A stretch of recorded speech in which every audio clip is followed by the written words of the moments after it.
पाकिस्तान के लिए रेवेन्यू बढ़ाना शुरू दिन से बड़ा मसला रहा है। IMF हुकूमत को रेवेन्यू में इजाफा करने और टैक्स टू GDP के तनासुब को बेहतर बनाने का पाबंद करता है। पाकिस्तान की 350 अरब डॉलर्स की मजमूई मईशत में तकरीबन 5वां हिस्सा ज़राअत का है। अगरचे ये शोबा मईशत में अपना मुनसिफाना हिस्सा डाल रहा है, तो मौजूदा साल के 9,415 अरब डॉलर की टैक्स वसूली के तयशुदा हदफ का 5वां हिस्सा ज़राई पैदावार से आना चाहिए। ताहम मुतवक्को रकम का छोटा सा हिस्सा ही हासिल हो पाता है। लोगों में इस आम गलत फहमी को दूर करने की जरूरत है कि ज़राअत को इनकम टैक्स से मुस्तस्ना करार दिया गया है, क्योंकि ऐसा नहीं है। इनकम टैक्स ऑर्डिनेंस 2001 के मुताबिक ज़राअत से हासिल होने वाली आमदनी पर दीगर किसी भी आमदनी की तरह टैक्स आयद किया जाता है, लेकिन फर्क सिर्फ इतना है कि ये tax federal board of revenue नहीं बल्कि सूबाई हुकाम वसूल करते हैं। अलबत्ता दीगर अजनास जैसे कपास और चावल को बरामद करने की आज़ादी है, बल्कि हुकूमती पॉलिसी के तहत चावल की बरामदात की हौसला अफजाई की जाती है।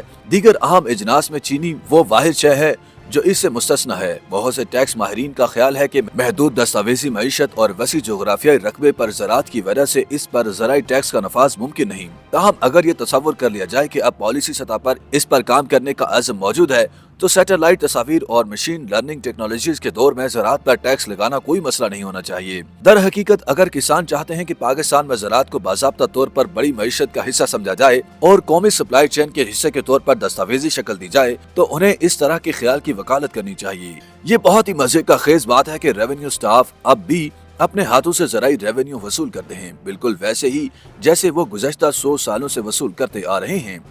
मुरव्वजा निज़ाम में अगर कोई अदायगी नहीं करता है या उससे ज्यादा टैक्स लिया जाता है, तो निगरानी या नाइंसाफी का अजाला करने का कोई तरीकाकार नहीं है।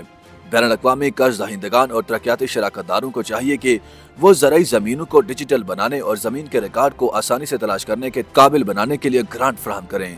दूसरे मरहले के तौर पर ज़राई ज़मीनों की तमाम तस्वीर साल भर इनफरादी काश्तकारों के साथ हुकूमत को फराहम की जाएं। इन तस्वीर के जरिए किसानों को वक्तन फवक्तन अपनी फसलों का जायजा लेने के काबिल बनाना चाहिए। इससे हुकूमत को टैक्स वसूली में बहुत हद तक मदद मिलेगी, क्योंकि डिजिटल दौर में कुछ छुपाया नहीं जा सकता। मशीन लर्निंग हुकूमत और किसानों को सैटेलाइट तस्वीर को समझने में मदद कर सकती है।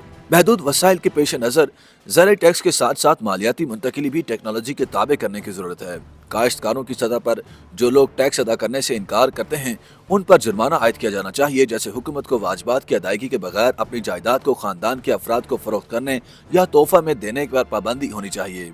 ये सब तभी मुमकिन है जब जमीन के रिकॉर्ड को डिजिटलाइज किया जाए। टेक्नोलॉजी बड़े काश्तकारों को भी टैक्स नेट में लाने में मदद करेगी, जो वैसे तो तमाम काश्तकारों का महज 4% है, लेकिन तकरीबन 40% ज़राई ज़मीनों के मालिक हैं। इससे ज़राई इनकम टैक्स की मद में सैकड़ों अरब रुपए की वसूली होगी, जबकि काश्तकारी के तरीकों को जदीद बनाने में भी मदद हासिल होगी। YouTube पर गूगली न्यूज देखने के लिए youtube.com की सर्च बार में गूगली न्यूज TV टाइप करें। गूगली न्यूज के पेज पर सुर्ख रंग के सब्सक्रिप्शन वाले बटन पर क्लिक करना ना भूलिए। YouTube पेज पर अपलोड होने वाली वीडियोस से बाखबर रहने के लिए बेल आइकन पर क्लिक कीजिए। आपको हर नई वीडियो के बारे में नोटिफिकेशन मौसूल हो जाएगा।